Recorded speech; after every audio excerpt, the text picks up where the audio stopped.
السلام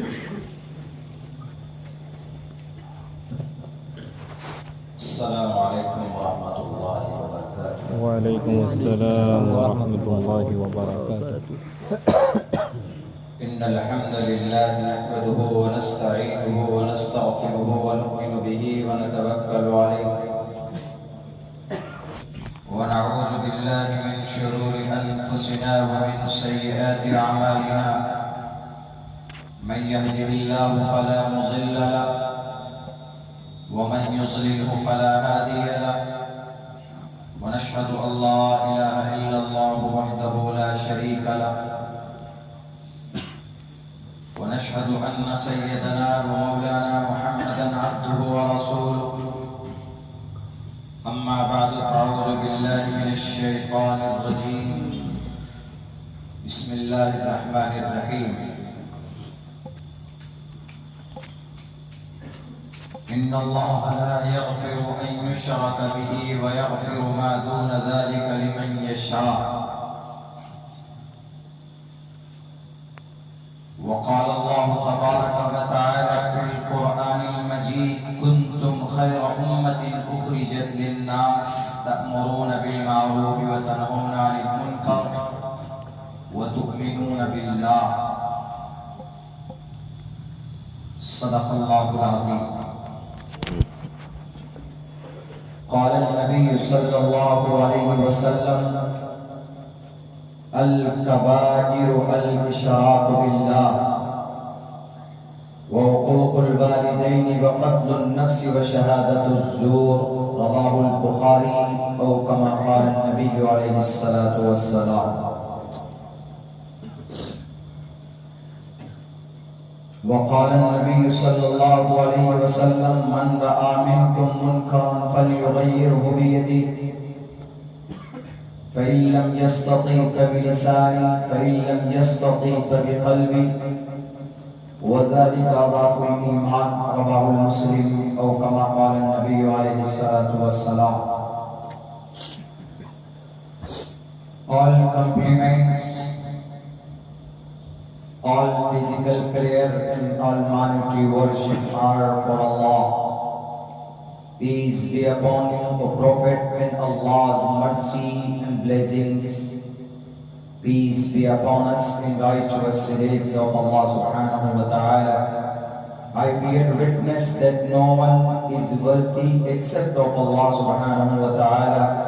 In the name of Allah, the most gracious, the most merciful, my Lord, expand me my praise is my task for me. Remove the impediment from my speech so they may understand what I say. Andhan tamaha priyo shanti sambhoti mupasti tatubuya ivyuti tamoyu sambhoti amrataha. Hazrat Muhtaram,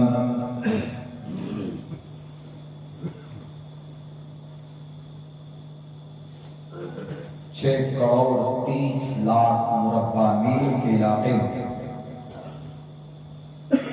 اللہ تبارک و تعالیٰ نے زمین کو بسایا ہے.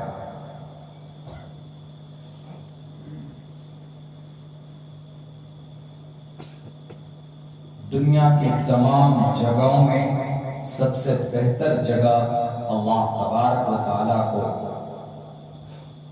اللہ کی نظر میں کوئی بہتر مقام اور جگہ ہے تو وہ مسجد ہے. اللہ کے نبی علیہ السلام کی حدیث ہے: ان احب البلاد الی اللہ مساجدها وابغض البلاد الی اللہ اسواقها. ناپسند جگہ بازار مارکیٹ ہے اور پسندیدہ جگہ مساجد ہے. اسی بابرکت اور مقدس جگہ کے اندر ہم لوگ بیٹھے ہوئے ہیں. اللہ سے دعا کرتے ہیں کہ اللہ تبارک و تعالی ہمارے بیٹھنے کو قبول فرمائے اور ہماری اس نورانی محفل کو ہم سب کے لیے حشر کے میدان میں نجات کا ذریعہ بھی بنائے.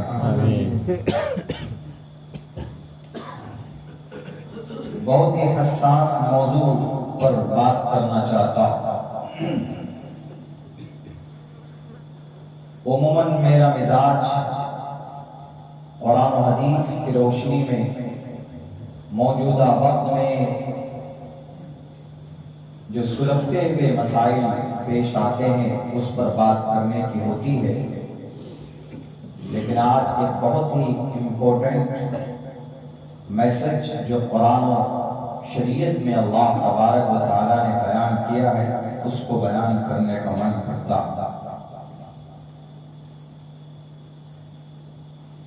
اسی تعلق سے میں نے قرآن کریم کی ایک چھوٹی سی آیت کا سمجھ ایک ٹکڑا میں نے پیش کیا ہے۔ اللہ تبارک و تعالیٰ ارشاد فرماتے ہیں ان اللہ لا یغفر ان یشرک بہ ویغفر ما دون ذلک لمن یشاء۔ اللہ تبارک و تعالیٰ شرک کو معاف نہیں کرتا ہے، اس کے علاوہ جتنے بھی گناہ ہوتے اللہ چاہے تو ان کو معاف فرما دیتا۔ شرک کے لیے ضروری ہے کہ آدمی سچے دل سے توبہ کرے۔ اگر کوئی اس بڑے گناہ کا مرتکب ہو رہا ہے تو اس کے لیے ضروری ہے کہ وہ آدمی اس سے توبہ استغفار کرے، اللہ کے سامنے روئے گڑ گڑائے، تو ممکن ہے کہ اللہ تبارک و تعالیٰ اس کو معاف فرما دے گا۔ یہ اتنا بڑا گناہ ہے، یہ اتنا بڑا جرم ہے کہ قرآن میں کہا گیا ان الشرک لظلم عظیم۔ یہ بہت بڑا جرم ہے، یہ بہت بڑا کرائم ہے اللہ کے نظر میں۔ انسان نماز چھوڑ دے، روزہ چھوڑ دے، زکوٰۃ نہ دے، اللہ تبارک و تعالیٰ چاہے گا ان کی مشیت ہوگی تو معاف کر سکتا ہے، مگر شرک کے لیے کنڈیشن ہے، ایسا نہیں ہے۔ جب بندہ شرک کرتا ہے تو عرش اعظم تک پوری دنیا کی اللہ کا عرش ہلتا ہے۔ یہ ایک کامن چیز ہے۔ ایک بادشاہ ہے، اس بادشاہ کے دربار میں اگر اس کا کوئی وزیر یا اس کا کوئی غلام اس کے ٹکڑوں پر پلتا ہے، بادشاہ کے ٹکڑوں پر، اور اگر وہ کسی دوسرے ادیوگ پتی کی تعریف کرے یا اس کی فرما برداری کرے، کھاتا یہاں ہے فرما برداری کسی اور کی کرے، تو دنیا کا کوئی بھی بادشاہ اس کو قبول نہیں کر سکتا، فوراً کان پکڑ کر باہر کر دیا۔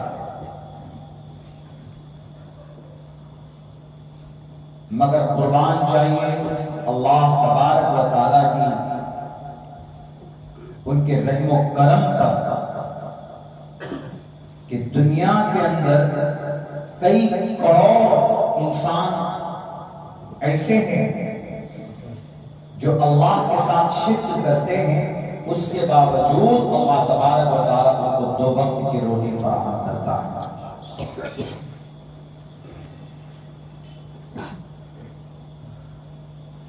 ابن ماجہ میں ایک حدیث ہے، ہم نے ابن ماجہ صحائح ستہ حدیث کی جو بڑی 6 کتابیں ہیں، ست من 6، بخاری ہے، مسلم ہے، ترمذی ہے، ابو داؤد ہے، ابن ماجہ ہے، سنن نسائی ہے۔ ابن ماجہ مفتی امین صاحب پالنپوری، ان سے میں نے کتاب پڑھی، مفتی سعید احمد صاحب پالنپوری کی چھوٹے بھائی، دارالعلوم دیوبند۔ تو اس میں کتاب ایک حدیث ہم نے پڑھی ہے ان سے کہ آدمی بہت عمل کرتا ہے، نماز بھی پڑھتا ہے، روزہ بھی رکھتا ہے، حج بھی کرتا ہے، سارے اچھے کام کرتا ہے، اور پابندی سے کرتا ہے، استقامت کے ساتھ کرتا ہے اور کثرت سے کرتا ہے، لیکن اگر عقیدے میں ذرہ برابر بھی کوئی آمیزش ہے، ذرہ برابر شرک پایا جاتا ہے، اللہ کے ساتھ کسی اور کو شریک کیا جاتا ہے کسی بھی معاملے میں،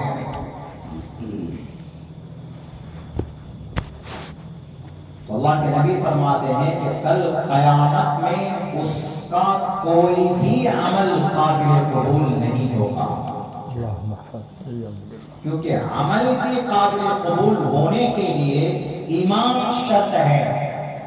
آپ مومن نہیں ہیں، ایمان آپ کے پاس نہیں ہے، ایمان کے اندر کمی ہے، ایمان میں کھوٹ ہے،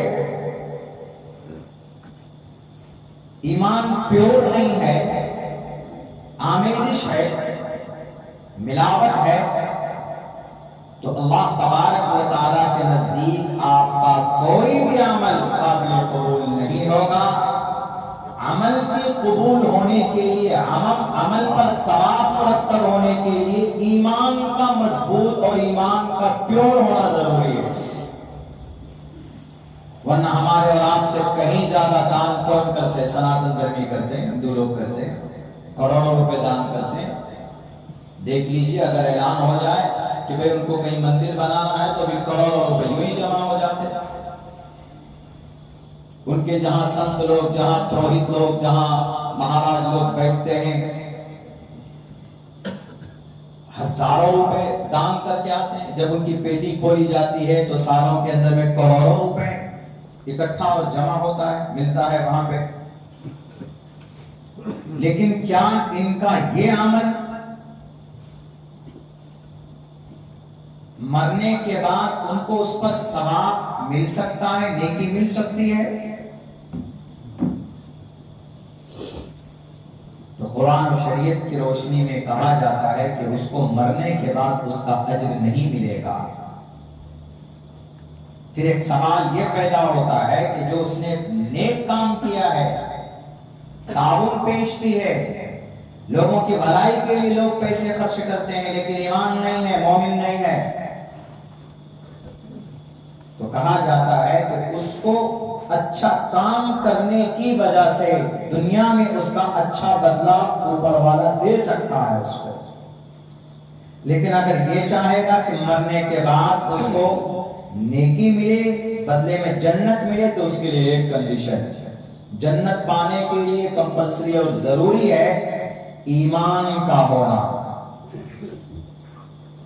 ایمان کا مطلب اللہ کو ایک ماننا اور اللہ تبارک و تعالیٰ کے تمام فرمان کو ماننا، ان کی فرشتوں کو ماننا، ان کے تمام انبیاء کو ماننا، ان کے احکامات پر عمل کرنا، یہ ساری باتیں آتی ہے۔ اللہ کو بن دیکھے اس کو ایکسپٹ کرنا، یؤمنون بالغیب، اللہ کو کسی نے نہیں دیکھا ہے، دنیا کے انسانوں میں سے کسی نے بھی نہیں، لیکن ایمان رکھنا اس بات پر کہ ہاں اللہ ہے، اللہ کی ذات ہے، اور اللہ تبارک و تعالیٰ ہی سب کچھ کرتا ہے، یہ عقیدہ بھی ہونا چاہیے۔ ایسا نہیں کہ ہمارا کوئی کام اٹک گیا ہے تو فلاں منتری جی کے پاس جائیں گے ہو جائے گا، سی ایم کے پاس جائیں گے فون ملائیں گے ہو جائے گا، ان سے ہوگا۔ اگر عقیدہ ایسا ہے تو پھر آپ کے ایمان کے اندر بھی کمی ہے۔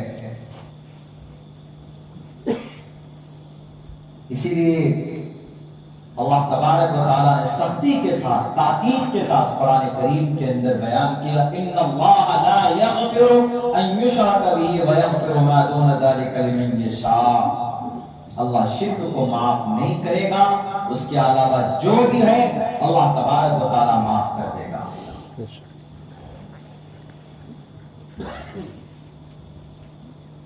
اس کے ساتھ ساتھ میں نے یجروید کا 2 لائن کا ایک شلوک پڑھا، اندھن تما، بہت پرانا منتر ہے، شلوک ہے، پڑھ سکتے ہیں، عبادت کے لیے نہیں پڑھ رہا، جانکاری کے لیے پڑھ رہا ہوں، تو مسجد میں بھی پڑھ سکتے ہیں، جانکاری کے لیے، عبادت کے لیے نہیں۔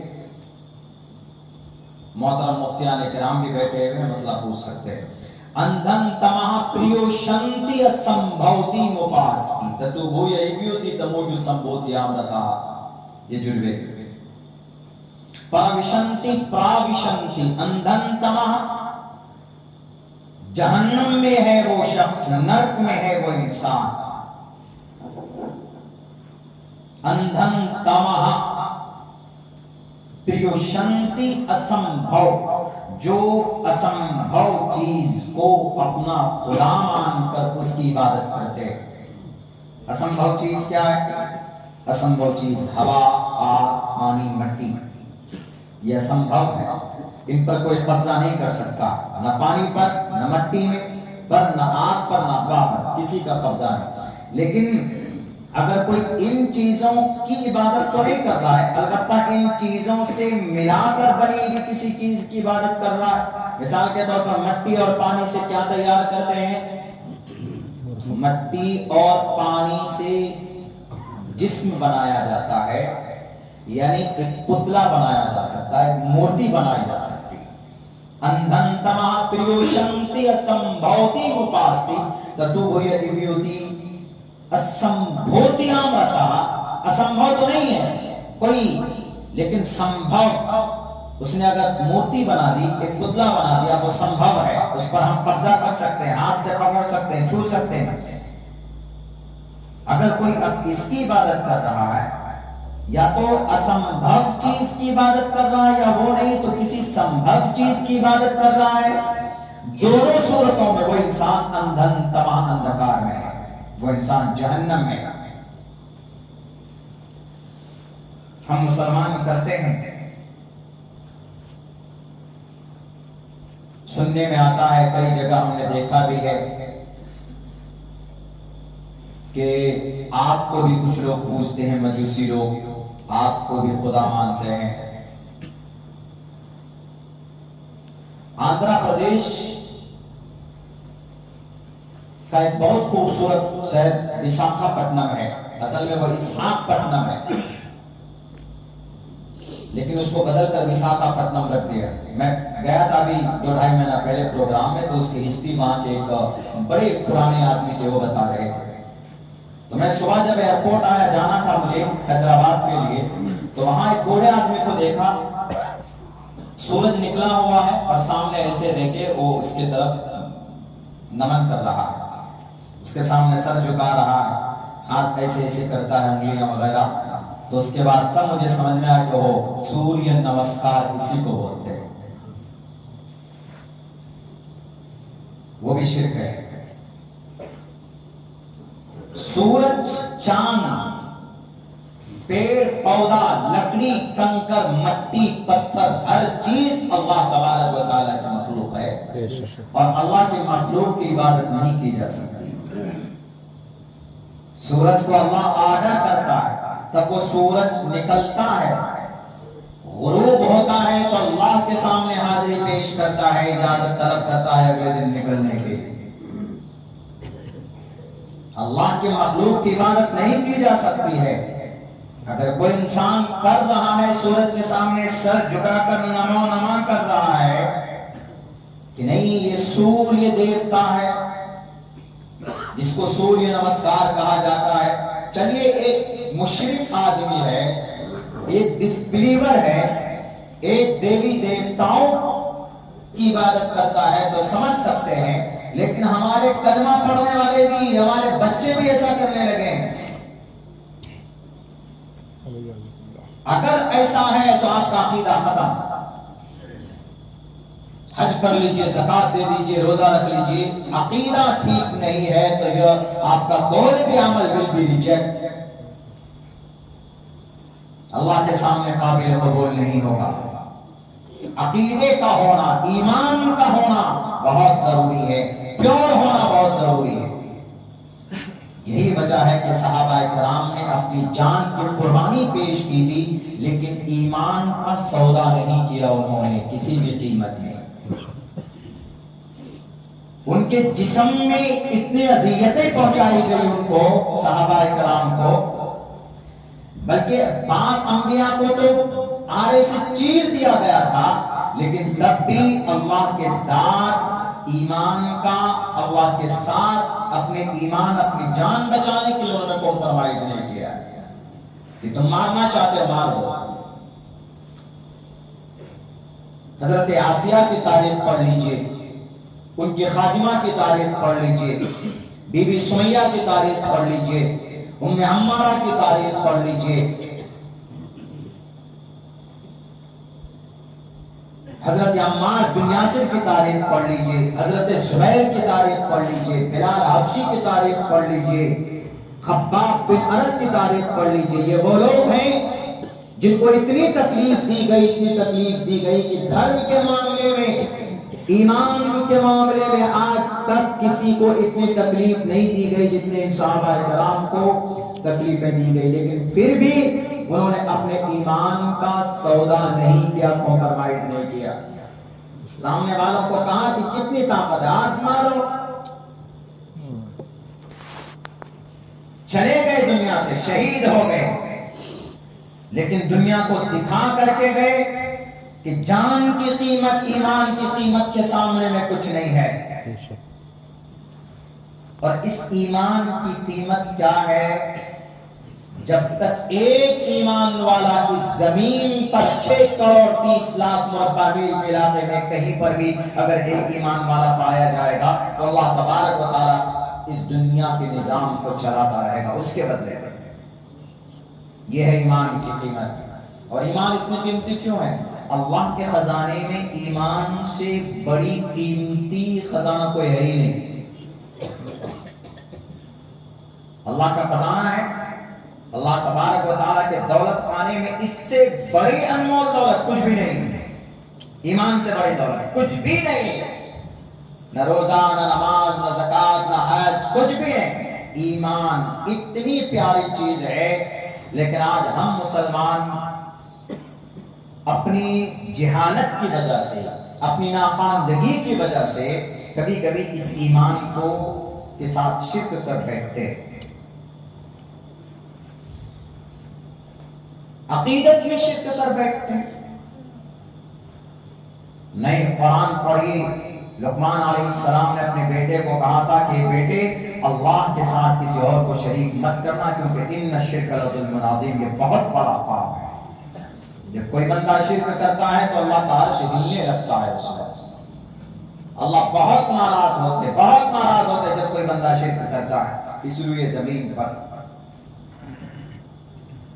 اسی وجہ سے اللہ تبارک و تعالی نے آخری نبی محمد رسول اللہ صلی اللہ علیہ وسلم کو جب بھیجا تو سب سے پہلے عقیدے کے اوپر آپ علیہ السلام نے محنت کی. عبادت بعد میں، روزہ 1.5 ہجری میں فرض ہوتا ہے اور نماز بھی کئی مہینے کے بعد، اور دوسرے عبادات بعد میں. پہلے عقیدہ، پہلے ایمان. اس سے اس بات کا اندازہ لگایا جا سکتا ہے کہ اگر ایمان آپ کے پاس ہے، ایمان مضبوط ہے تو سب کچھ آپ کے پاس ہے. اگر آپ کے پاس ایمان ہی نہیں ہے تو لمبی ٹوپی، لمبی داڑھی اور لمبا کرتا پائجامہ پہننے کا کوئی فائدہ نہیں، دکھلاوا کرنے سے کوئی فائدہ نہیں ہے. اللہ کے نبی علیہ الصلوۃ والسلام کو سب سے پہلے نمبر پر اللہ کا ایڈریس دیا گیا. اس کے بعد اللہ کے نبی علیہ السلام جب نکلے پیغام کو لے کر تو سب کو یہی کہتے تھے، یہ نہیں کہتے کہ اقیموا الصلاۃ، نماز پڑھ لو. نہیں، پیغام اللہ کے نبی علیہ السلام کا کیا ہوتا تھا؟ یا ایھا الناس قولوا لا الہ الا اللہ، یا ایھا الناس. مسلمان میں یا ایھا الناس، اے اللہ کے بندو، اے انسانوں، قولوا لا الہ الا اللہ، اللہ کے سوا کوئی معبود نہیں ہے تمہارا. یہ عقیدہ، یہ عقیدہ جما لو دل کے اندر، کامیابی تمہاری قدم چومے گی، تفلحو، تم کامیاب. مکمل طور پر 13 سال تک نبی ظلم برداشت کرتے رہے، درد سہتے رہے، لیکن آپ علیہ السلام اس دعوت کو لے کر پھرتے رہے، ہر جگہ پر جاتے رہے۔ آج ہم لوگ تھوڑی سی تکلیف برداشت نہیں کر پاتے، دین کے نام پر، اسلام کے نام پر، شریعت کے نام پر تھوڑی سی دقت ہو تو اوب جاتے ہیں۔ حالانکہ اللہ کے نبی علیہ السلام کو اتنی تکلیف دی گئی کہ ان کا 1000واں حصہ بھی ہمیں نہیں دیا جاتا، پریشان ہو جاتے ہیں، تھوڑی سی تکلیف پہنچتی ہے تو۔ آپ کو پتا ہے البدایہ والنہایہ پڑھیے، تاریخ کی کتاب ہے، طبرانی پڑھیے، مولانا شبلی نعمانی رحمت اللہ علیہ لکھتے ہیں آپ علیہ السلام جب مکہ میں پریشان ہو گئے، جب وہاں کے سردار اور وہاں کے قبیلے کے بڑے بڑے لوگ آپ کو بہت پریشان کر رہے تھے، تو آپ علیہ السلام نے سوچا کہ ارے یہ نہیں سمجھ پا رہے ہیں، چلو تھوڑا قریب کے گاؤں میں چلتے ہیں۔ تو قریب آپ طائف میں گئے۔ طائف کا واقعہ تو پڑھا ہوگا کہ پتھر مار کر نبی کو زخمی کیا گیا، لیکن مولانا شبلی نعمانی نے البدایہ والنہایہ میں لکھتے ہیں کہ کیسے حالات پیش آئے اس وقت میں۔ 10 سردار پائے جاتے تھے طائف میں، 10 بڑے سردار۔ آپ ہر کسی کے پاس گئے، ایک دن ایک سردار کے پاس جاتے اور جا کر کہتے کہ سردار صاحب میں آپ کے پاس آیا ہوں، میں آپ سے کوئی اجرت طلب نہیں کر رہا ہوں، میں آپ سے صرف یہ کہنے آیا ہوں قولوا لا الہ الا اللہ تفلحوا، اللہ کو صرف ایک مان لیجئے، کامیابی آپ کے قدم چومے گی۔ اور میں آپ سے کوئی چندہ مانگنے نہیں آیا ہوں، آپ سے کوئی اجرت طلب کرنے نہیں آیا ہوں، آپ سے میرے کوئی اغراض و مقاصد نہیں ہے، اسی لیے صرف یہ پیغام لے کر آیا ہوں، اس کو قبول کر لیجئے، اس میں آپ کا بھلا ہوگا، اس میں آپ مرنے کے بعد اللہ تبارک و تعالیٰ کی جنت میں ہوں گے، اللہ کے پیارے بن جائیں گے۔ سردار کو چاہیے کہ نبی کا احترام کرتے، تواضع اور خاطر کیا جاتا علیہ السلام کا نہیں، فوراً دھکار دیے جاتے کہ نکل جاؤ وقت سے پہلے، نہیں تو بہت برا حشر ہوگا۔ نبی دوسرے سردار کے پاس پہنچتے، وہاں سے بھی نا امیدی ہوتی، تیسرے کے پاس پہنچتے، چوتھے کے پاس پہنچتے، مستقل 8-10 دن تک نبی پاک علیہ السلام اس میسج کو، اس عقیدے کو اور شرک جیسی مہلک بیماری سے قوم کو بچانے کے لیے آپ جب طائف میں گئے تو لوگوں نے انکار کر دیا۔ انکار کرنے پر بس نہیں کیا، بلکہ ان 10 سردار نے مل کر کہا کہ یہ مکہ سے آیا ہے اور یہ عبد المطلب کا پوتا ہے اور یہ عبداللہ کا نواسا ہے اور یہ خواجہ ابو طالب کا بھتیجا ہے، اسی لیے ایک کام کرو، نئے دین کو لے کر آیا ہے، ہمارے پرانے دیوی دیوتاؤں کو غلط کہتا ہے، ان کو سبق سکھاؤ۔ کچھ شرابی لڑکے ہوا کرتے تھے اس زمانے میں، ہر زمانے میں ہر جگہ پایا جاتا ہے، جیسے آج بڑے بڑے کچھ نیتاؤں کے پاس کچھ گنڈے ہوتے ہیں ڈرانے اور دھمکانے کے لیے، شرابی کبابی، شراب پر اپنا وہ کسی بھی حد تک جا سکتے ہیں، ویسے اس زمانے میں ان سرداروں کے پاس کچھ گنڈے ہوا کرتے تھے، شرابی لڑکے ہوتے تھے، عیاش ہوتے تھے، چند سکوں پہ وہ کسی کے اوپر بھی ہاتھ اٹھاتے، کسی کو بھی پریشان کرتے تھے۔ انہوں نے کہا کہ یہ دیکھو یہ شخص ہے محمد ابن عبداللہ، مکہ سے آیا ہے، ان کے ساتھ ان کا غلام ہے، جاؤ ان کے اوپر پتھراؤ کرو، ان کا سر پھوڑ دو اور ان کو جتنی اذیت ہو سکے دل کھول کر دو، ہم طائف کے تمام قبیلے کے سردار ہم تم کو آرڈر دیتے ہیں۔ آپ علیہ السلام اس طائف اس بستی سے نکل رہے تھے تو ان نوجوانوں نے ہاتھ میں پتھر لیا۔ راستے میں آپ جب چلتے ہیں تو سڑک کے کنارے کہیں پر چھوٹے چھوٹے پتھر ہوتے، کہیں پر بڑے پتھر ہوتے، تو وہ شرابی شراب پی کر پتھر اٹھاتے اور 2 جگہ پر حملہ کرتے، آپ کے سر پر مارا جاتا تاکہ سر پھٹے گا، خون بہے گا، نبی کمزور ہوگا، بے ہوش ہو کر گر جائے گا، یہیں پر مر جائے گا، یا اگر زندہ بچے گا تو کبھی ادھر رخ نہیں کرے گا، ہمت نہیں کرے گا طائف میں قدم رکھنے کی۔ اور دوسرے نمبر پر پتھر مارتے ٹانگ میں، آپ کی اس ہڈی پر نیچے ٹخنے میں آپ کو مارا جاتا تاکہ درد ہو تو دوڑ نہ پائے، چل نہ پائے محمد۔ آپ کا سر پھٹا اور خون نکلتا تھا، جوتیاں بھر جاتی تھی۔ نبی پاک علیہ السلام جب پریشان ہو گئے چکرانے لگا تو آپ کے ساتھ جو آپ کا خادم تھا انہوں نے ہاتھ پکڑ کر کہا کہ آپ بیٹھ جائیے اللہ کے نبی، ایک درخت کے نیچے بیٹھ جائیے۔ اللہ کے نبی بیٹھے، پانی پیا کہ تھوڑی سانس لیں۔ وہ نالائق، وہ شرابی، وہ فاسق، وہ فجار، وہ گرگنٹال، وہ ظالم، وہ پھر ہنستے نہیں تھے کہ اچھا نبی بیٹھ گیا، یہ محمد بیٹھ گیا، سانس لے رہا، لینے دو۔ وہ پھر وہیں پر کھڑے ہو کر انتظار کرتے۔ آپ علیہ السلام آدھے پون گھنٹے کے بعد جب آپ کی ہمت بنتی تو اس کے بعد آپ کا خادم اس طریقے سے دونوں ہاتھ سے بازوؤں کو پکڑ کر اٹھاتے اللہ کے نبی کو۔ اللہ کے نبی اٹھتے، پھر کچھ دور چلتے، پھر پتھر کی بارش کرتے۔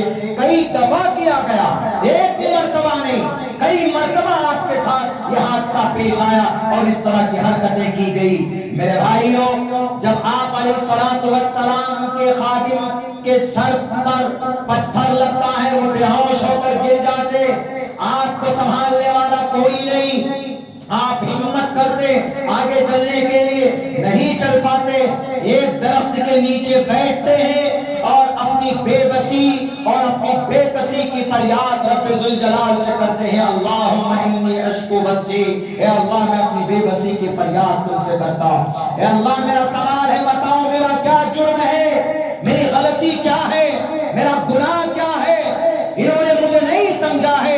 اس کے باوجود بھی اللہ کے نبی دعا کرتے ہیں آخر میں، اللہم اہدی قومی فإنہم لا یعلمون، اے اللہ میری اس قوم کو ہدایت دے دے، اے اللہ میری اس قوم کی اس کو سیدھا راستہ بتا دے، اے اللہ میری اس قوم کو ہدایت دے کر ان کی مغفرت فرما دے، اے اللہ میری اس قوم کو ذرہ برابر تکلیف بھی نہ دے۔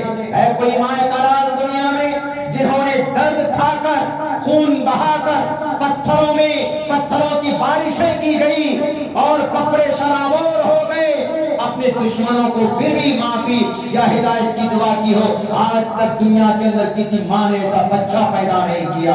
اگر ایسی کوئی ذات ہے تو ذات کا نام محمد رسول اللہ صلی اللہ علیہ وسلم ہے۔ میرے بھائیو، یہی نہیں، آپ بے بس اس وقت ضرور تھے، لیکن فوراً اللہ تبارک و تعالیٰ کی صفت قہاریت جوش میں آتی۔ اللہ تبارک و تعالیٰ حضرت جبرائیل سے کہتے، اے جبرائیل، تم کو طاقتور کس نے بنایا؟ تم کو طاقت کس لیے میں نے دی ہے کہ میرا محبوب کا خون بہے اور تو یہاں پر بیٹھ کر رہے؟ جاؤ طائف والوں کو دونوں پہاڑوں کے بیچ میں آٹے کے طرح پیس دو، میرے نبی سے پوچھ لینا، میرے محبوب سے پوچھ لینا۔ حضرت جبرائیل امین فوراً تشریف لاتے ہیں اور اللہ کے نبی سے فرماتے ہیں کہ اللہ کے نبی آپ کا اشارہ ہو جائے، آپ صرف اشارہ کر دیجئے، آپ زبان سے بھی مت بولیے، آپ اشارہ کر دیجئے، ان طائف والوں کو ایسے پیس دیا جائے جیسے کہ چکی کے اندر اناج کو رکھ کر آٹا بنایا جاتا ہے، ایک بھی نہ بچنے پائے، اور میری طاقت سے کوئی نہیں بچ سکتا۔ میں وہ ہوں جس کی طاقت اللہ قرآن میں جس کی طاقت کی قسم اللہ قرآن میں کھاتا ہے، ذی قوت عند ذی العرش مکین۔ اتنی طاقت اللہ تبارک و تعالیٰ نے کسی کو نہیں دی جتنی طاقت جبرائیل امین کو دی ہے اللہ تبارک و تعالیٰ نے۔ آج اگر کوئی 5 سال کے لیے کرسی میں بیٹھتا ہے، اگر کوئی مجرم ہے تو بلڈوزر چلا دو، اپنی طاقت کا ناجائز استعمال کرتے ہیں، فلاں کو جیل میں ڈالنا ہے، بات نہیں مانتا جیل میں ڈال دو، ایجنسیز کا غلط استعمال، اپنی طاقت کا ناجائز استعمال، غریب اور مظلوموں کے اوپر اتیاچار، ظلم زیادتی زیادہ دن تک نہیں ہے یہ، اس لیے کہ جب ظلم بڑھتا ہے تو مٹ جاتا ہے دنیا والوں۔ طاقت کا استعمال کیسے کرتے ہیں میرے نبی سے سیکھو، ہمارے نبی نے طاقت کا ناجائز استعمال نہیں کیا، پوری دنیا کے بلڈوزر ایک طرف، جبرائیل امین کے ایک بازو ایک پر کی طاقت کی ایک طرف۔ حضرت جبرائیل امین نے کہا اے اللہ کے نبی اشارہ تو کر دو، طائف والوں کو ابھی چھٹی کا دودھ یاد دلایا جاتا ہے۔ اللہ کے نبی نے کہا کہ جبرائیل میں جانتا ہوں تمہارے اندر بہت طاقت ہے، میں جانتا ہوں کہ جب قوم لوط کو ہلاک و برباد کرنا ہوا تھا تو تم نے ان کی بستی کو اپنے پر کے اوپر رکھ کر آسمان پر لے جا کر پٹک دیا تھا، میں جانتا ہوں کہ تیرے ایک بازو مشرق میں ہے تو دوسری بازو مغرب میں ہے، میں جانتا ہوں کہ اللہ کی نظر میں اللہ تبارک و تعالیٰ نے تمہیں پوری دنیا کی طاقت عطا کی ہے، لیکن میں اس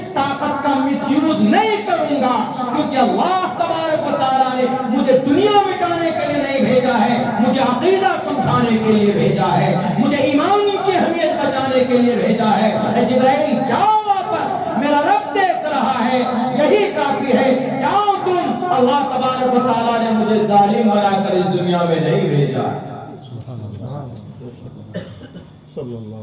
صرف عقیدہ ایمان کی پیورٹی بتانے کے لیے کوئی نماز کا آرڈر لے کر نہیں گئے تھے نبی پاک علیہ السلام.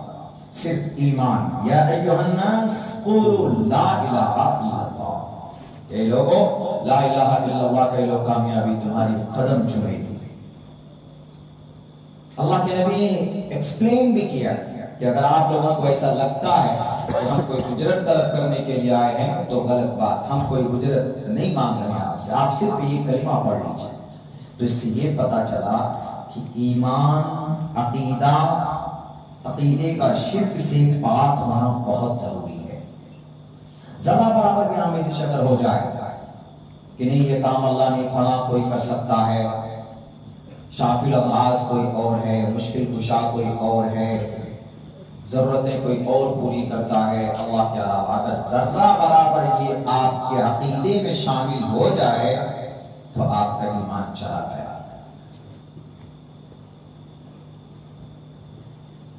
یہاں تک کہ لا الہ الا اللہ سنسکرت میں بھی ہے.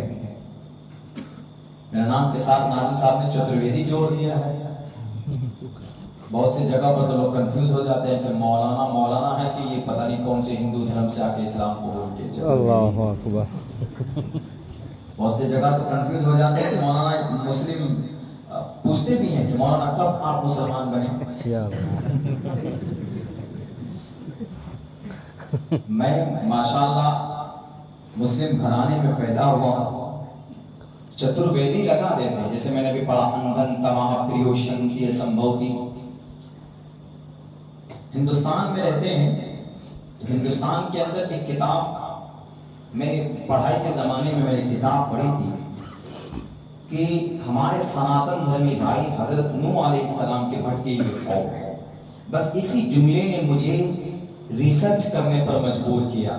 میں نے کہا کہ اگر حضرت نوح کی بھٹکی ہوئی قوم ہے تو اتنے کیسے بھٹک گئے وہ کہ جو آج ایک اللہ نے انیک اللہ کی عبادت کر رہے ہیں. تو پتہ گڑبڑی یہ ہو گئی کہ جیسے ہمارے بیچ میں آج قرآن ہے، قرآن کریم کی سینکڑوں حفاظ مل جائیں گے آپ کے بیچ میں، قرآن کریم کے مسائل بیان کرنے کے لیے علماء مل جائیں گے، مفتیان کرام مل جائیں گے، قاضی حضرات مل جائیں گے. یہ نظام صرف اسلام میں ہے، باقی اور کسی مذہب میں نہیں ہے. آپ کرسچن کے اسکول میں جائیے تو وہ دنیاوی ٹاپک کو سمجھاتے ہیں، لیکن اپنی دھارمک جو حضرت عیسیٰ کی طرف سے لائی ہوئی جو صحیح بات ہے وہ ان کے بیچ میں ہے ہی نہیں، اس کو بدل دیا ہوگا. یہ صرف صحیح شریعت جو اللہ کی طرف سے نازل کی گئی، حالانکہ حضرت عیسیٰ کو جو صحیفے دیے گئے، نئی شریعت جو دی گئی تو وہ بھی اللہ کی طرف سے، اور حضرت موسیٰ علیہ السلام کو جو شریعت دی گئی توریت، وہ بھی اللہ کی طرف سے. ان پر ہمارا ایمان ہونا ضروری ہے. ہم حضرت موسیٰ کو انکار نہیں کر سکتے، حضرت عیسیٰ کا بھی انکار نہیں کر سکتے، حضرت ابراہیم کا بھی نہیں کر سکتے. ان پر ایمان لانا ضروری ہے. لیکن گڑبڑی یہ کہ ان کے پوروج نے، ان کے علماء نے،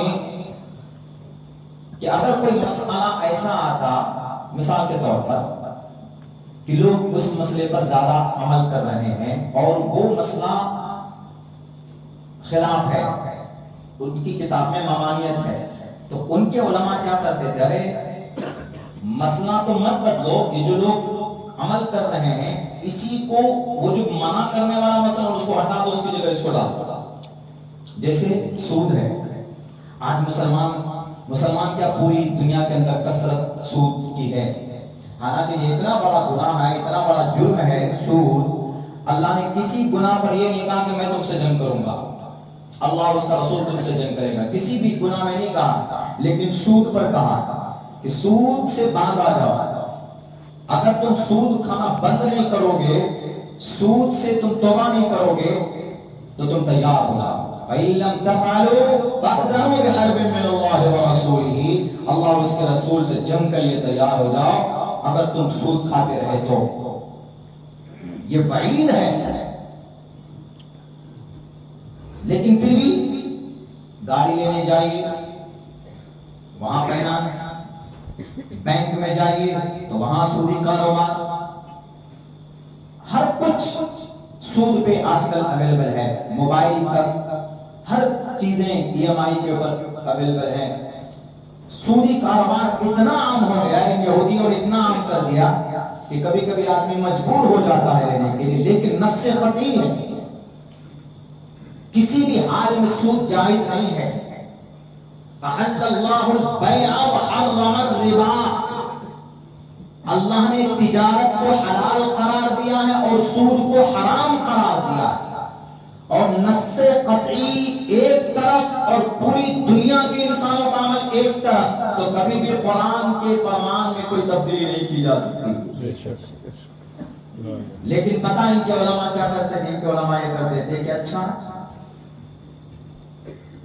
اگر یہ قرآن ان کے پاس ہوتا نا تو یہ کیا کرتے؟ سود پوری دنیا میں لوگ کھا رہے ہیں، اس کا مطلب ہے کہ پھر یہ متر ہے، اچھی چیز ہے، ایک کام کرو، احل اللہ البیع وحرم الربا، حرم الربا کو یہاں ہٹا دو، سود کو جائز قرار دے دو۔ ایسا انہوں نے کیا۔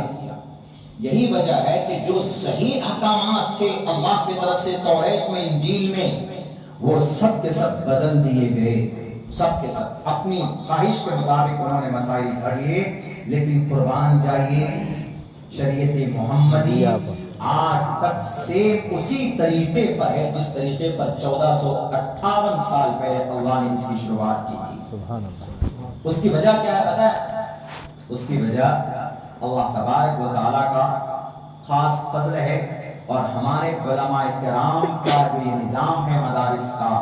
آج میں گیا کنتھاریا گیا، ماٹی والا مدرسہ گیا، مولانا رفیق صاحب کی ان میں آپ کے یہاں الحمدللہ پورے بھارت کے اندر مدرسے کا جو نیٹ ورک سب سے مضبوط کہیں ہے تو گجرات میں ہے، اور قرآن کریم کی سب سے مناسب اور بہتر تعلیم کہیں پر ہوتی ہے تو گجرات کے اندر ہوتی ہے۔ میں پورے بھارت میں جاتا ہوں، پورے بھارت میں ہر اسٹیٹ میں جانا ہوتا ہے، آپ لوگوں کی دعاؤں کی برکت سے، اللہ کے فضل سے جانا ہوتا ہے، لیکن دیکھتا ہوں بلکہ یہاں کا تعاون دوسرے اسٹیٹ کے مدرسوں میں بھی پہنچتا ہے۔ یہ بڑی خوشی کی بات ہے، بڑے سعادت مندی کی بات ہے آپ سب کے لیے۔ تو پتہ ہے اس میں ہوا یہ، جتنی بھی شریعت اللہ نے نازل کی، نوح علیہ السلام کی شریعت ہو، داؤد کی ہو، سلیمان کی ہو، موسیٰ کی ہو، عیسیٰ کی ہو، یوسف کی ہو، ادریس کی ہو، شیس کی ہو، 1,24,000 نبی اور 350 حضرات رسول آئے اس دنیا میں۔ اللہ تبارک و تعالیٰ نے کسی بھی نبی کو یہ نہیں کہا، جب حضرت انجیل جب نازل فرما رہے تو عیسیٰ علیہ السلام سے اللہ نے کہا کہ عیسیٰ یہ انجیل ہے، لوگ یہ پیغام عوام کو دینا، لوگ پڑھنا سنانا حفاظت کرتے رہنا۔ جب توریت کی باری آئی تو حضرت موسیٰ سے کہا گیا کہ یہ توریت ہے، یہ احکامات ہے، لوگ قوم کو سنانا، اس کی حفاظت بھی کرتے رہنا۔ دنیا کے اندر جتنی بھی شریعتیں آئی ہے، انبیاء کرام کو، حضرات رسول کو جو صحیفے دیے گئے، ان تمام کی ذمہ داری ان نبیوں کے ساتھ، ان کی کتاب کے ساتھ۔ لیکن جب قرآن کی باری آئی، جب محمد رسول اللہ کو شریعت دینے کی باری آئی، تو اس وقت اللہ تبارک و تعالیٰ نے ساتھ میں یہ بھی کہا، جب قرآن اترتا تھا تو اللہ کے نبی حضرت جبرائیل کے بعد جلدی جلدی پڑھنے کی کوشش کرتے تھے۔ لا تحرک به لسانك لتعجل به ان علينا جمعه وقرآنا فاذا قرأناه فاتبع قرآنا۔ تو اللہ کے نبی علیہ السلام حضرت جبرائیل کے پڑھنے کے بعد جلدی جلدی پڑھتے تھے، کمی بیشی ہو سکتی تھی تو اللہ تبارک و تعالیٰ نے آرڈر دیا، فوراً یہ کہا کہ اے محمد آپ جلدی جلدی مت پڑھیے۔ اللہ کے نبی اس لیے جلدی پڑھتے تھے کہ کہیں کوئی الفاظ رہ جائے، کہیں کوئی آیت چھوٹ نہ جائے، کہیں کوئی حکم نہ رہ جائے۔ جلدی جلدی پڑھوں گا، یاد ہو جائے گا تو ایک ایک حکم اپنی قوم کو، اپنی لوگوں تک میں پہنچاتا رہوں گا۔ اللہ تبارک و تعالیٰ نے کہا کہا کہ محمد جلدی مت پڑھیے بلکہ آرام آرام سے پڑھیے. ان علینا جمعہ و قرآنا، مجھ پر ذمہ داری ہے اس کو جمع کرنا اور اس کی تلاوت کرواتے رہنا، یہ میری ذمہ داری ہے. اللہ تبارک و تعالیٰ نے توحید حضرت موسیٰ کو دیا، اے موسیٰ اس کی حفاظت کرنا. انجیل حضرت عیسیٰ کو دیا، اے عیسیٰ اس کی حفاظت کرنا. زبور حضرت داؤد کو دیا گیا، اے داؤد اس کی حفاظت کرنا. اور صحیفے حضرت ابراہیم کو دیا گیا، اے ابراہیم اس صحیفے کی حفاظت کرنا. نوح علیہ السلام کو دیا گیا، اے نوح اس کی حفاظت کرنا. لیکن جب قرآن کی باری آئی تو قرآن کے بارے میں اللہ تبارک و تعالیٰ نے یہ کہا کہ اے محمد تم کو اس کی ذمہ داری نہیں ہے اس کی حفاظت کی، میں نازل کر رہا ہوں، ہم نازل کر رہے ہیں اس کو. اِنَّا نَحْنُ نَزَّلْنَا الذِّكْرَ وَإِنَّا لَهُ لَحَافِظُونَ، ہم نے اس قرآن کو اتارا اور ہم ہی اس قرآن کی حفاظت کرنے والے ہیں.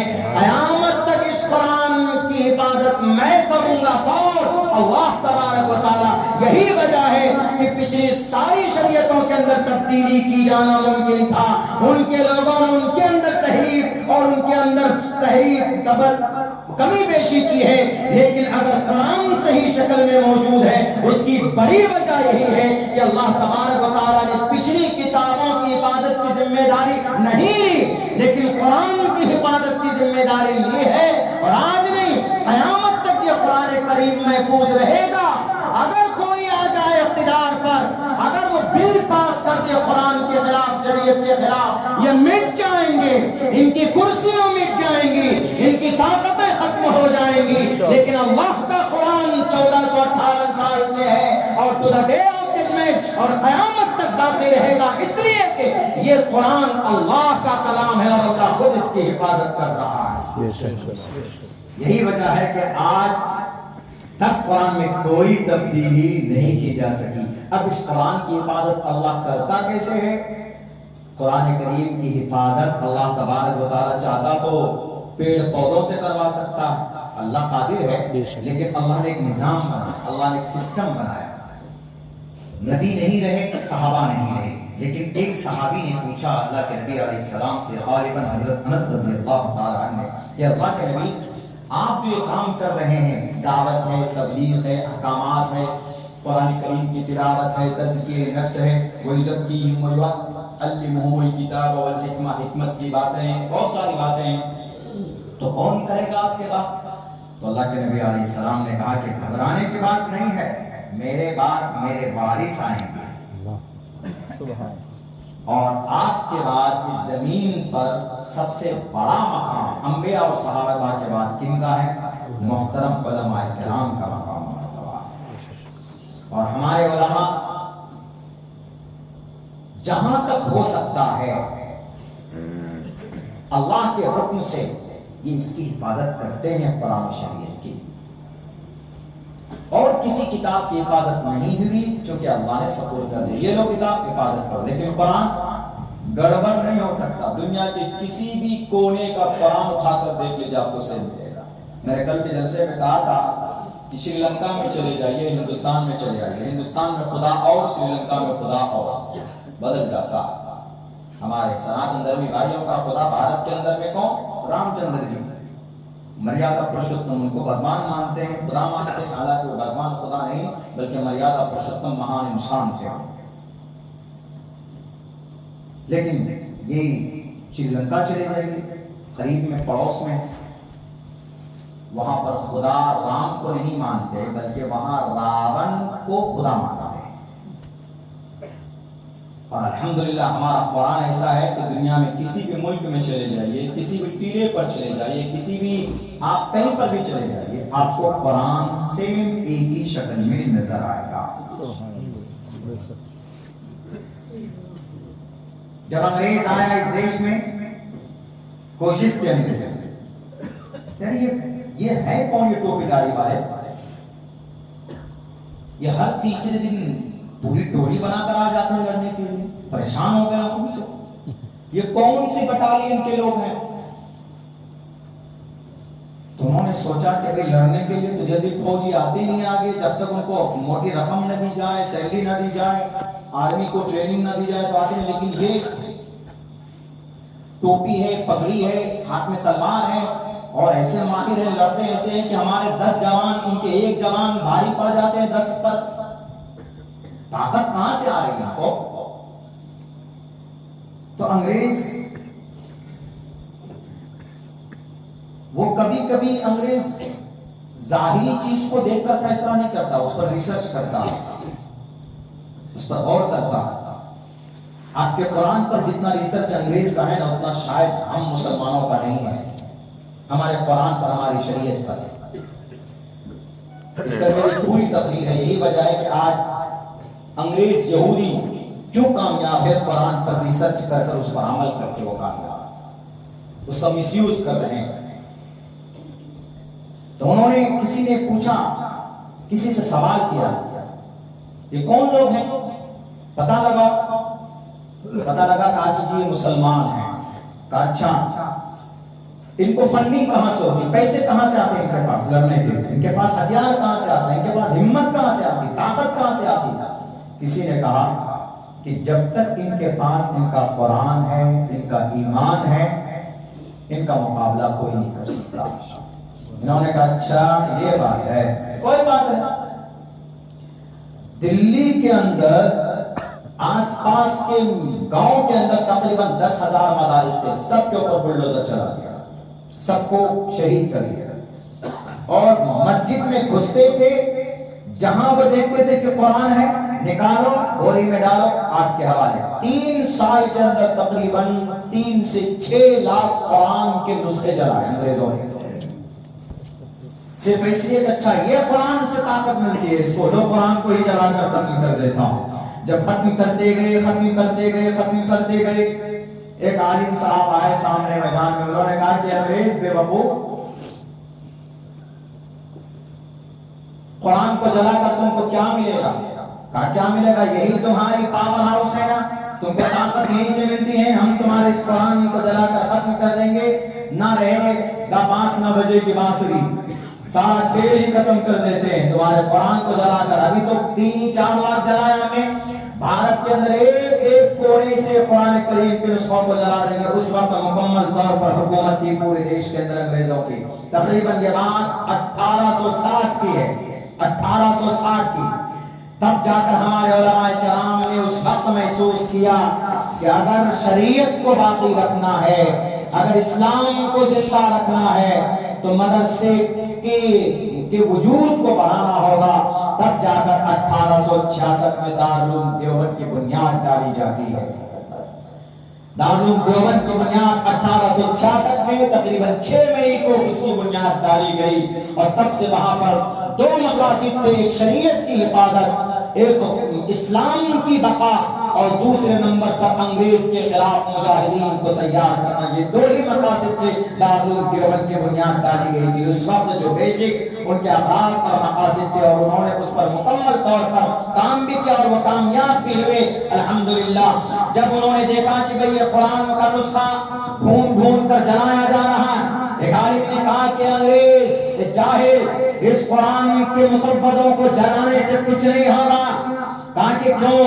کہا کہ یہ قرآن صرف اورات میں نہیں ہے، یہ قرآن ہمارے سینوں میں ہے، یہ قرآن ہمارے دل و دماغ میں ہے، اور یہ نظام اللہ تبارک و تعالیٰ کی طرف سے ہے، اور یہ اللہ تبارک و تعالیٰ کا یہ قرآن کا معجزہ ہے.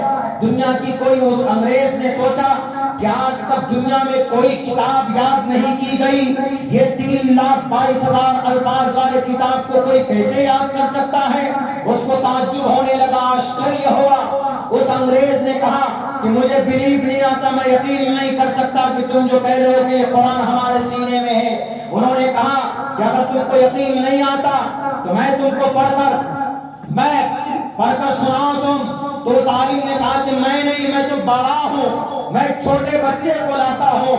مکتب کے چھوٹے سے بچے کو لایا گیا جو حافظ قرآن تھا. 9-10 سال کی عمر رہی ہوگی اس بچے کی. اس بچے کو کہا کہ بیٹے کھڑے ہو کر تم قرآن کریم پڑھو. اور وہ بچہ پڑھنا شروع کرتا ہے. سورہ فاتحہ سے لے کر من الجنۃ والناس تک 9 سے 10 گھنٹے کے اندر پورا قرآن سنا دیتا، بنا دیکھے. دیکھتا نہیں ہے، بنا دیکھے قرآن کریم کو سنا ڈالتا. تب اس انگریز کو تعجب ہوتا ہے، اس انگریز کو احساس قرآن یہ مسودہ یہ دنیا کے اندر ضرور ہے، لیکن اس قرآن کا کنیکشن اللہ تبارک و تعالیٰ سے ہے۔ وہ انگریز نے بند کر دیا قرآن چلانا، ان کے مصاحبین نے کہا، انگریز کے ماننے والوں نے کہا کہ آپ نے اپنا مشن کیوں روک دیا؟ اس انگریز نے کہا کہ میں قرآن کے نسخوں کو تو جلا سکتا ہوں، لیکن سینے میں قرآن کو کیسے جلا سکتا ہوں جو ان بچوں کے سینوں کے اندر محفوظ ہے؟ ہم قرآن کو کبھی ختم نہیں کر سکتے۔ میرے بھائیوں، یہ چیز ہے اصل میں۔ تو بات چل رہی تھی کہ وہ بھٹکی ہوئی قوم لا الہ الا اللہ کے اوپر یہاں تک بات آ گئی۔ لا الہ الا اللہ ایک امپورٹنٹ، اتنا امپورٹنٹ پیغام ہے کہ ہمارے سناتن دھرمی بھائیوں کے ہیں برہما سوتر بولا جاتا ہے۔ برہما سوتر، برہما مینس الخالق۔ برہما کے معنی خالق کیا ہے، اور خالق اللہ کے صفاتی نام ہے۔ میں جب بھی برہما بولتا ہوں، شیو بولتا ہوں، وشنو بولتا ہوں، تو میری نیت کے اندر میں میری جو انٹینشن ہوتی ہے وہ برہما سے مراد وہ برہما جی نہیں ہے جو شکل میں دکھتے ہیں جو مورتیوں کے اندر میں۔ میرا مقصد ریل جو تحقیق ہم نے کی ہے، جو ہمارے پروج نے کی ہے، ہمارے مفسرین نے کی ہے، محققین نے کی ہے، تو ہم وہ ریل معنی مراد لیتے ہیں جو اس کے میننگ کے ساتھ اس کے معنی اس کے اندر پائے جاتے ہیں۔ تو برہما سوتر، سوتر منے کوئی کلمہ، کوئی لائن۔ برہما سوتر یعنی الخالق کا کی لائن، الخالق کا کوئی کلمہ۔ یعنی جیسے ہمارے یہاں کلمہ طیب کیا ہے؟ پہلا کلمہ کیا ہے؟ لا الہ الا اللہ، اللہ کے سوا کوئی معبود نہیں، لا الہ الا اللہ محمد رسول اللہ، یہ کلمہ ہے، سوتر ہے وحدانیت پر۔ ہندو دھرم کے اندر میں اس کلمے کی جگہ پر وہ لوگ برہما سوتر پڑھتے ہیں، تو بہت فیمس ہے، بہت۔ ایکم برہما دتیو ناستے نہنا ناستے کنچن ایکم ایوم ادویتم۔ اس کا شارٹ مطلب یہی ہے کہ اللہ کے ساتھ کوئی معبود نہیں ہے، ان کے یہاں بھی ہے۔ لیکن گڑبڑی ہوئی کیسے؟ گڑبڑی یہ ہوئی کہ جیسے ہمارے یہاں قرآن کی تعلیم، شریعت کی تعلیم مدرسوں میں دی جاتی ہے، ہمارے سناتن دھرمی کے یہاں یہ نظام نہیں ہے۔ بھارت کے اندر دیکھ لیں گے بڑے بڑے ان کے وہ بناتے ہیں بھوے، کہیں پر مندر بنایا جا رہا ہے، کہیں پر کوئی آشرم بنایا جا رہا ہے، کہیں پر کوئی مٹھ ہے، سب کچھ ہے اپنی جگہ پر، لیکن کہیں پر کوئی ویدانت پڑھانے کے لیے پاٹھ شالے نہیں بنایا جا رہا ہے۔ ایسا کیوں؟ وید یجروید، ساموید، اتھروید، رامائن، مہابھارت، گیتا، پران، بھوشیہ پران، کلکی پران، متسیہ پران، بھاگوت پران، شیو پران، گرو پران، اپنشد وغیرہ وغیرہ، اس کو پڑھانے کے لیے پاٹھ شالے کیوں نہیں قائم کر رہے ہیں؟ ایک تو سب سے بڑی بات غلط عقیدہ یہ ہے کہ صرف جو برہمن ہوگا وہی ان کتابوں کو پڑھ سکتا، چھو سکتا ہے، اور وہ بہت کم ہے پورے بھارت کے اندر، کچھ ہی لوگ ہیں اس کو پڑھ سکتے۔ جبکہ ایک 7278 سال پہلے گرو پران کا ایک منتر شلوک میں نے پڑھا تھا ان کے لیے، بھیم راؤ امبیڈکر صاحب کے لیے، شودرو برہمن تامتی برہمنشچیتی شودرتام چھتریو یاتی ودرتوم وگادریچم تتریچ چ ایک ایواگرپتی پرجانام کتھم پنرجتی کرتا پرویدا۔ اس کا مطلب ہے کہ ایشور ایک ہے، اسی نے سب انسانوں کو پیدا کیا، کسی کو ناپاک کسی کو پاک پیدا نہیں کیا۔ یہ صاف، انسان کا عمل پاک ناپاک ہو سکتا ہے، انسان کا عمل اچھا برا ہو سکتا ہے، لیکن انسان کوئی انسان ایسا نہیں بنا کر بھیجا کہ یہ انسان کو ٹچ مت کرنا ورنہ تم ناپاک ہو جاؤ گے، ایسا نہیں ہے کہیں پر بھی۔ وہ انما المشرکون نجس، وہ دوسرے اس کے لیے ہے، مکہ المکرمہ کے لیے وہ دوسرے احکامات ہیں، لیکن یہ ہے کہ انسان کا عمل چھوٹا بڑا ہوتا ہے، اور عمل سے ہی انسان پہچانا جاتا ہے۔ کیا کوئی آدمی سید ہے مسلمان میں؟ ذرا بتا دیجئے، کوئی آدمی سید ہے؟ وہ یہ کہے گا کہ I am Syed, first time after مرنے کے بعد، first time I will enter the paradise, سب سے پہلے میں جاؤں گا بیکاز آئی ایم سید، میں سید ہوں، میں سب سے پہلے مرنے کے بعد جنت جاؤں گا۔ نماز کا پتہ ہی نہیں، روزے کا پتہ نہیں، حج کا پتہ نہیں، مرنے کے بعد جنت جاؤں گا۔ مرغا بنا کر پیٹے جاؤ گے، بندر کی طرح لال کر دیا جائے گا بار بار۔ کوئی نبی، کوئی ولی، کوئی پیر و پیغمبر بنا نماز کے ولی نہیں ہو سکتا. اسی لیے نماز جو نظام ہے سب کے لیے ہے. اللہ کو قریب کرنا چاہتے ہو تو جو نظام قرآن میں شریعت میں پیش کیا گیا اس کو فالو کرنا ہوگا، اس کو ماننا ہوگا جو ضروری ہے. ایمان اللہ کی ذات پر رکھنا پڑے گا. تبھی ایسا نہیں کامی مسلم نہیں چلے گا. کامی مسلم نامی مسلم نہیں، کامی مسلم بن، یعنی کم پرست بننا ہے، نام پرست نہیں بننا. میں سید، بہت سے لوگ کہتے ہیں میں پٹھان، ہم پٹھان ہیں، ہم سید ہیں، ہم چودھری ہیں. اتر پردیش میں چودھری کو بڑا مانا جاتا ہے. چودھری فلاں فلاں، ٹھیک ہے، اچھی بات ہے. خاندان چھوٹا بڑا ہو سکتا ہے، چونکہ اللہ کے نبی کا خاندان بڑا تھا. وہ قبیلہ جو تھا بڑا قبیلہ، قریش قبیلہ اعلیٰ اشرف مانا جاتا تھا. وہ چھوٹا بڑا ہو سکتا ہے، لیکن آدمی پاک ناپاک چھوٹا بڑا کہ نہیں جی یہ جوڑا فیملی سے ہے تو اس کا مقام کچھ نہیں. اگر ایسا ہوتا تو بلال حبشی کا اتنا مقام ملک نہیں ہوتا. کالے کلوٹے غریب غلامی کی زندگی بسر کرنے والے بلال حبشی رضی اللہ تعالیٰ عنہ، آواز اتنی خوبصورت، بدصورت انسانوں کا نام اگر آپ لسٹ نکالیں گے نا اللہ کے نبی کے زمانے سے لے کر ابھی تک، میرے خیال سے مفسرین نے یہ لکھا ہے کہ بدصورت انسانوں میں سب سے پہلا نام اگر کسی کا آ سکتا ہے، بدصورت یعنی جن کی شکل میں خوبصورتی نہ ہو، کالے کلوٹے ہو، ہونٹ موٹے موٹے ہو اور بالکل کالا ایک دم کلوٹا ایسا ہو، تو بدصورت انسانوں میں سب سے پہلا نام اگر کسی کا آ سکتا ہے تو بلال حبشی کا آ سکتا ہے. مگر نام سے، شکل سے، چہرے سے اللہ کو کوئی سروکار نہیں. اللہ عمل دیکھتا ہے. ان اکرمکم عند اللہ اتقاکم. ایک دن اللہ کے نبی کے پاس اللہ کے نبی آئے. اللہ کے نبی نے کہا چاہے بلال ادھر آؤ، کم ہیئر، ذرا بتاؤ کہ تم کون سا عمل کرتے ہو کہ جب تم چلتے ہو مکہ کی گلیوں میں اور تمہاری چلنے کی آہٹ مجھے جنت میں سنائی دیتی ہے. یہ دیکھیں عمل. حضرت بلال حبشی کہتے ہیں اللہ کے نبی میرا کوئی عمل نہیں ہے، بس جب میں ناپاک ہوتا ہوں استنجا کرنے جاتا ہوں تو وضو کر کے 2 رکعت نماز پڑھ لیتا ہوں، بس یہی میرا عمل. یہ دیکھیے عمل.